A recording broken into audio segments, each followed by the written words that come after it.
देखो, अगर हमने गांव के लोगों को ये बात बता दी कि तुम ही राजकुमारी मेघालय हो, तो हो सकता है वो लोग तुम पर गुस्सा करें। हमें थोड़ी समझदारी से काम लेना होगा। लेकिन हम कर क्या सकते हैं? कैसे पता करें कि पिताजी महाराज और मेघालय का आगे क्या हुआ? रुको, हमें महाराज और राजकुमारी मेघालय के बारे में तो पता है ना। अब बेरमपुर पुराण खत्म हो गया तो जरूरी नहीं कि बात की कहानी भी इतिहास से मिट गई हो। तुम कहना क्या चाहती हो इशिता? मेरा मतलब है कि हमें हिस्ट्री के प्रोफेसर नवीन से बात करनी चाहिए। उन्होंने इतिहास की हर तरह की अजीब से अजीब और पुरानी से पुरानी कथाओं घटनाओं के बारे में पढ़ने का शौक है। हो सकता है उन्होंने राजकुमारी मेघालय और महाराज विश्वजीत के बारे में भी पढ़ा हो। हाँ, सही कहा। हम लोग कल ही उनसे मिलने चलते हैं।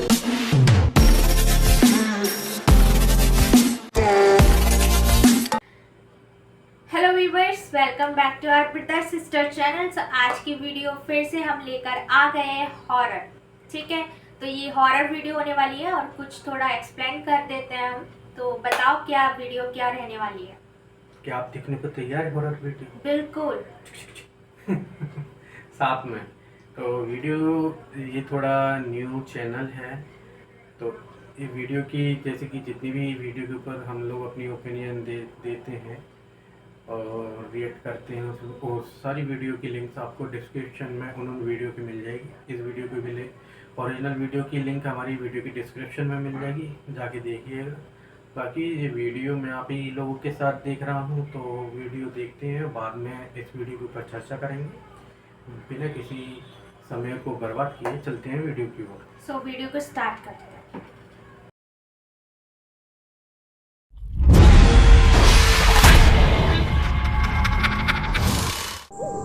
देखो, अगर हमने गांव के लोगों को ये बात बता दी कि तुम ही राजकुमारी मेघालय हो, तो हो सकता है वो लोग तुम पर गुस्सा करें।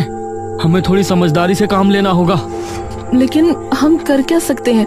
कैसे पता करें कि पिताजी महाराज और मेघालय का आगे क्या हुआ?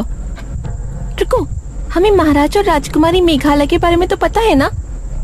अब बेरमपुर पुराण खत्म हो गया तो जरूरी नहीं कि बात की कहानी भी इतिहास से मिट गई हो। तुम कहना क्या चाहती हो इशिता? मेरा मतलब है कि हमें हिस्ट्री के प्रोफेसर नवीन से बात करनी चाहिए। उन्होंने इतिहास की हर तरह की अजीब से अजीब और पुरानी से पुरानी कथाओं घटनाओं के बारे में पढ़ने का शौक है। हो सकता है उन्होंने राजकुमारी मेघालय और महाराज विश्वजीत के बारे में भी पढ़ा हो। हाँ, सही कहा। हम लोग कल ही उनसे मिलने चलते हैं। अगली सुबह ये तीनों बिना किसी को बताए गांव से निकल गए। मेघना अनुज की बराबर में बैठी थी और इशिता पीछे थी। वैसे अनुज, एक बात पूछूं? हाँ, बोलो। मैं तो मेघना की बेस्ट फ्रेंड हूँ, लेकिन तुम मेघना के लिए इतना क्यों फील कर रहे हो, जो उसकी हेल्प करने के लिए हमेशा तैयार रहते हो? इस पर मेघना ने इशिता की तरफ देखा। इशिता, मैं इस टाइम बहुत सीरियस हूँ। तुम प्लीज ऐसी कोई बात मत करो। मुझे अपने ऊपर इतनी गिल्टी फील हो रही है कि मैं ही जानती हूँ। बेरमपुर से 2 घंटे का सफर तय करके ये सभी प्रोफेसर नवीन के घर पहुंचे।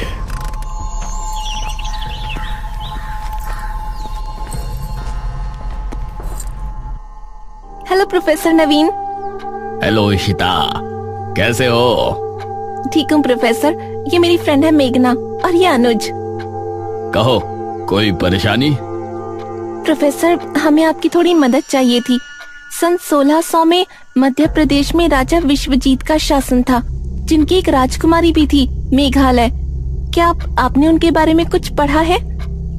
विश्वजीत और राजकुमारी मेघालय? प्रोफेसर कुछ देर तक सोचे और फिर बोले, नहीं, इनके बारे में तो मैंने कभी नहीं पढ़ा। ओह नो, अब क्या करें? वैसे तुमको इनके बारे में क्या जानना है? कौन थे ये दोनों? प्रोफेसर, बेरमपुर गांव में महाराज विश्वजीत और उनकी राजकुमारी मेघालय का शासन था। उन्होंने अपने राज्य के लोगों की जान बचाने के लिए अपने राज्य को ही छोड़ दिया था, और उसके बाद उन दोनों का क्या हुआ ये किसी को पता नहीं चला। हाँ, और हमें यही जानना है कि अपने राज्य से निकलने के बाद उन दोनों का क्या हुआ। ओह, राजा विश्वजीत, याद आया। मैंने इनके बारे में रहस्यमयी घटनाओं की किताब पढ़ा है। रहस्यमयी घटना? हाँ, रुको, मैं उसे लेकर आता हूँ। प्रोफेसर ने एक किताब निकाली और कुछ पन्ने पलटने के बाद उन्होंने इशिता के सामने किताब रख दी।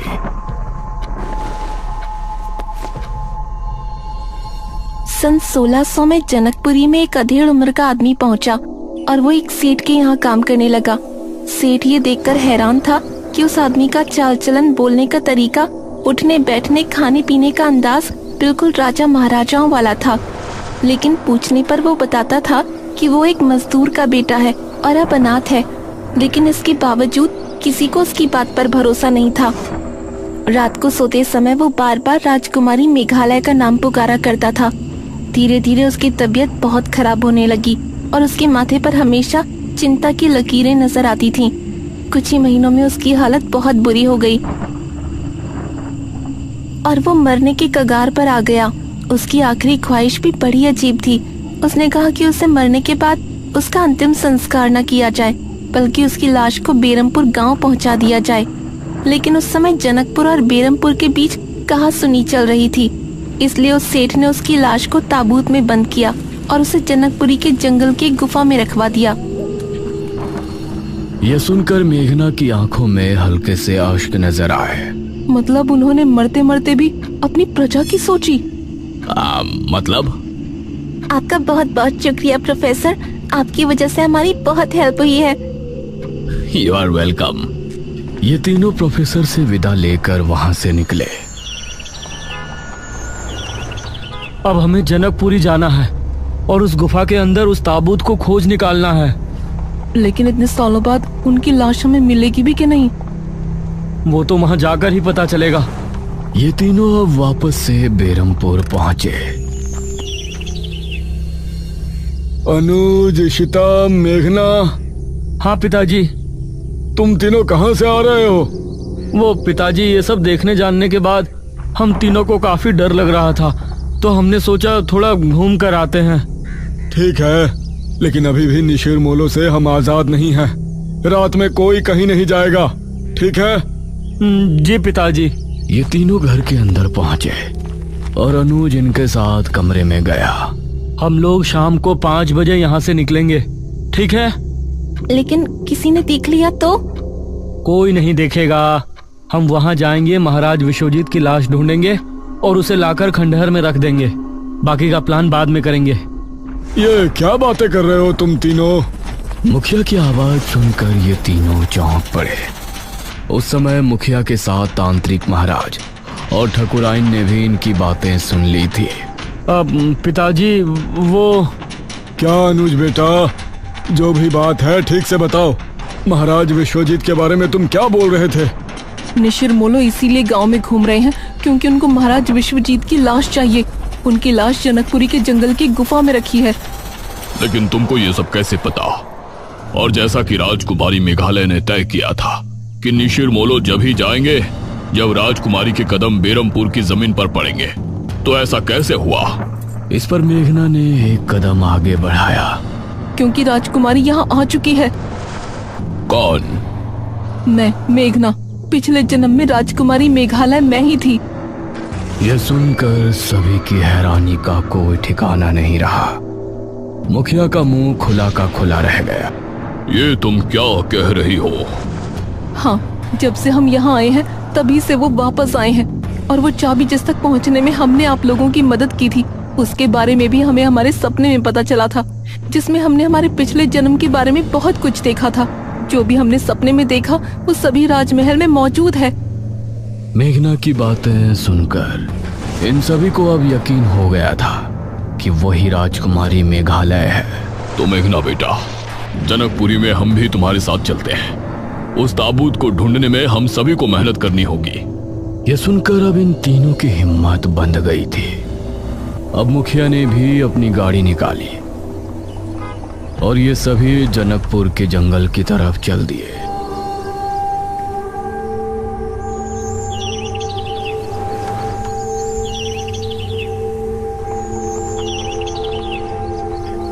वो रही गुफा।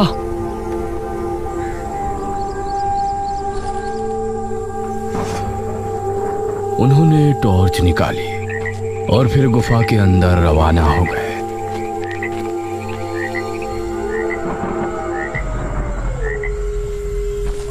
जैसे ही मेघना ने गुफा के अंदर कदम रखा तो जमीन अजीब तरह से हिली अरे ये क्या? और काफी देर बाद जमीन का हिलना बंद हुआ। लगता है सालों से यहाँ कोई नहीं आया। ये कैसी आवाज है?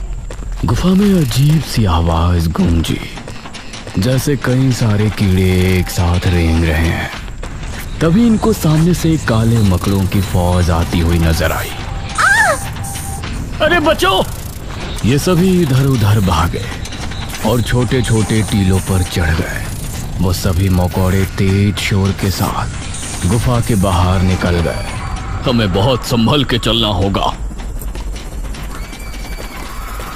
ये फिर से एक साथ सामने की तरफ रवाना हुए। गुफा के अंदर कई जानवरों की लाशें और कंकाल नजर आ रहे थे, जो एक बहुत ही डरावना माहौल बनाने में कामयाब हो रहे थे। कुछ देर बाद इन सभी को सामने घना अंधेरा नजर आया। वहाँ तो बहुत अंधेरा है। लगता है गुफा खत्म होने वाली है। ये सभी धीमी रफ्तार से आगे बढ़ते रहे। उसी समय गुफा में एक कोने में एक ताबूत रखा हुआ था। अचानक से उससे धम धम की आवाज आने लगी। ऐसा लग रहा था जैसे कोई उसे अंदर से पीट रहा हो। इधर ये सभी अब काफी आगे आ चुके थे। ये गुफा तो खत्म होने का नाम ही नहीं ले रही और अंधेरा बढ़ता जा रहा है। मुझे तो अब डर लगने लगा है। तकरीबन 10 मिनट तक और चलने के बाद इनको सामने एक ताबूत नजर आया। ग्रेट, ये रहा ताबूत। इसे खोलकर देखें। नहीं, इसे यहाँ खोलना ठीक नहीं होगा। इसे पहले गांव ले चलते हैं, उसके बाद ही खोलेंगे। इन्होंने ताबूत को बाहर निकाला। उसके बाद ये सभी ताबूत समेत गांव में लौट आए। उस समय चौक पर ठकुराइन के साथ सभी गांव के लोग जमा थे। अरे तांत्रिक महाराज, ये ताबूत कैसा है? बस ये समझ लीजिए कि आज हमारी परेशानी दूर हो सकती है। इस ताबूत को उतारो। गांव के लोगों ने ताबूत को उतारा और नीचे रखा। उसके बाद मेघना आगे बढ़ी और उसने ताबूत के ढक्कन पर हाथ रखा। सभी गांव के लोग ये देख हैरान थे कि शहर से आई ये लड़की ही इस ताबूत को क्यों खोल रही है। मेघना ने एक लंबी सांस भरी और फिर झट से उसे खोल दिया। ताबूत के खुलते ही सभी लोग हैरान रह गए। उसके अंदर अभी भी महाराज का कंकाल था, जिसके गले में कीमती मालाएं और शाही लॉकेट डला हुआ था। उसे देखते हुए मेघना की आंख में हल्के से आंसू छलक आए। पिताश्री, अरे ये क्या कर रही है? अंधेरा होने वाला है। आज आप सभी अपने घरों से बिल्कुल बाहर नहीं निकलेंगे। कोई खिड़की, कोई दरवाजा खुला ना रहे। सब कुछ बंद रखकर यही प्रार्थना करेंगे कि आज रात हम सभी को निशिर मोलो से हमेशा के लिए छुटकारा मिल जाए। सभी ने तांत्रिक महाराज की बातों को स्वीकार किया और एक एक करके सभी अपने घरों में चले गए। सभी खिड़की और दरवाजे बंद हो गए। चौक पर इस समय सिर्फ ये 6 लोग खड़े थे। अनुज मेघना को बड़ी गौर से देख रहा था। तांत्रिक महाराज, लेकिन निशिर मोलो पिताजी के शव को लेकर कहाँ जाएंगे? ये तो हमें भी नहीं पता पुत्री। अगर तुमको ये करने में दुख हो रहा है तो तुम यहाँ से जा सकती हो। हम लोग जिस तरह से 400 साल पहले जी रहे थे, फिर से वैसे ही जी लेंगे। नहीं, हमने उस जन्म में भी अपनी प्रजा की सोची थी। इस जन्म में भी हम आप सभी को निशिर मोलो से आजाद करवा कर ही दम लेंगे। उस समय सभी को मेघना में राजकुमारी मेघालय की झलक नजर आ रही थी। धीरे धीरे रात के 9 बज गए और गांव में निशिर मोलो की आवाज गूंजने लगी।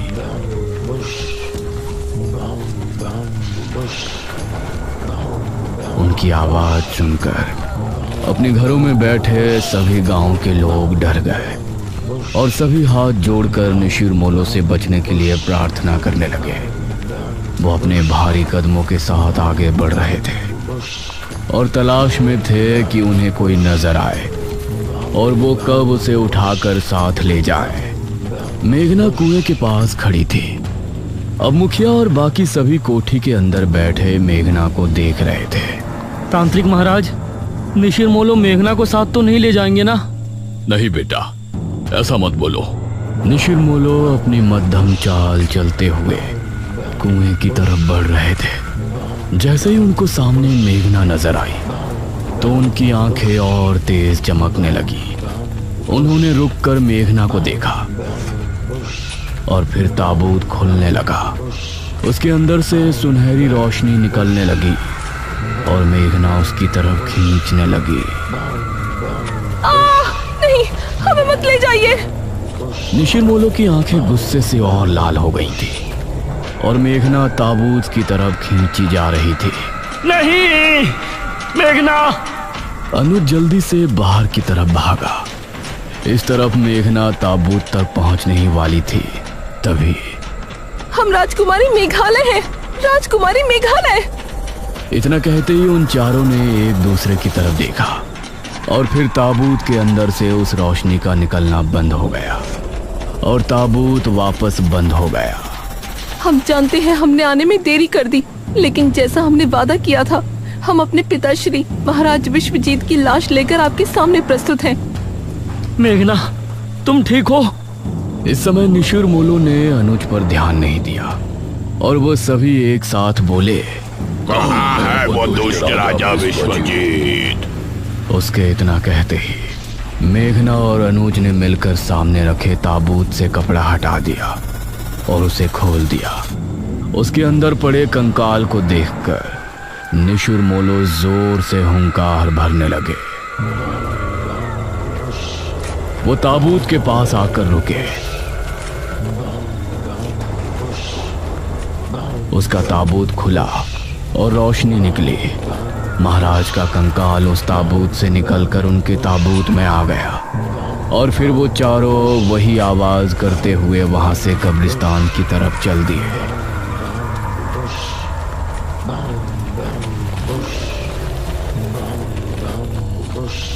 उनके जाते ही बाकी सभी लोग भी कोठी से बाहर आ गए। मेघना तो ठीक है? हाँ। बेटी, हम तुम्हारा धन्यवाद किस मुंह से करें, कुछ भी समझ में नहीं आ रहा। मुझे खुशी है कि जो परेशानी मेरे कदम रखने की वजह से गांव में आई थी, मैंने उसको आप सभी की मदद से दूर कर दिया है। उसके बाद मेघना ने अनुज की तरफ देखा और मुस्कुरा दी। अनुज ने भी मेघना को स्माइल पास की।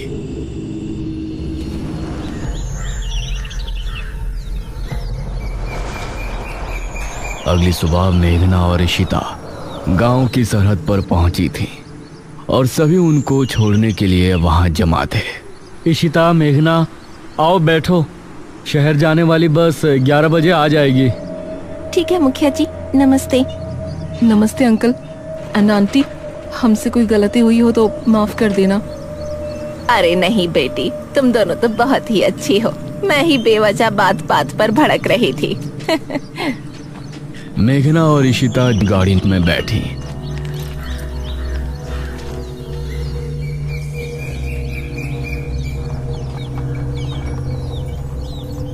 अनुज, निशिर मोलो जब हमें ले जा रहे थे तो तुम बिना कुछ सोचे क्यों बाहर भाग आए? वो तुमको साथ ले जाते तो? अरे, तुमको मुसीबत में देखकर मैं अंदर कैसे बैठा रह सकता था? हाँ, इसकी तो अंदर ही अंदर कुल्फी जम रही थी। तांत्रिक महाराज, निशिर मोलो मेघना को साथ तो नहीं ले जाएंगे ना?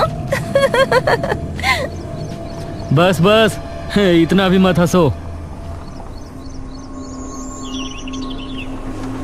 अनुज ने मेघना और इशिता को बस में बैठाया और जब तक बस आगे नहीं बढ़ी वो वहीं खड़ा उन्हें देखता रहा।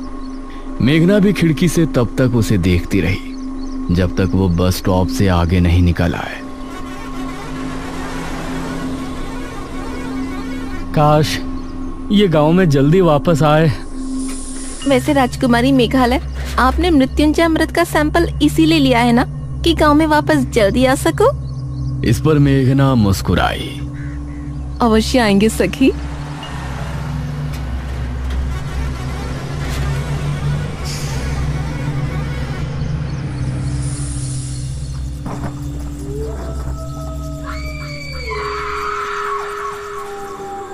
उस रात बेरमपुर गांव के लोग बहुत ही खुश थे और इस तरफ मेघना किसी सोच में डूबी थी। इशिता, वो दमयंती किस गुफा में है, इसका पता तो हमने लगाया ही नहीं ना। तभी जनकपुर का माहौल बदल गया था। तेज तूफानी हवाएं चलने लगी और आसमान में काले बादल छा गए। हे भगवान, आज तो लगता है तूफान आने वाला है। आसमान में बिजली कड़क कर बार बार गुफा पर गिर रही थी। उसकी गहराई में एक और ताबूत रखा था जो पिछली बार भी हमने देखा था। उसके अंदर से धम धम की आवाज हुई और फिर उसका ढक्कन खुल गया। धीरे से उसके अंदर से दमयंती बाहर आई। उसके चेहरे पर अजीब सी मुस्कान थी। उसकी आंखें लाल लाल चमक रही थी और नाखून बहुत पैने हो गए थे। हम जाग उठे हैं, हम फिर से आजाद हो गए, आजाद हो गए हम। वो भयानक अंदाज में हंसती हुई गुफा से बाहर की ओर बढ़ गई। उसके चेहरे पर एक रहस्यमय मुस्कान थी जो आने वाले खतरे की तरफ इशारा कर रही थी।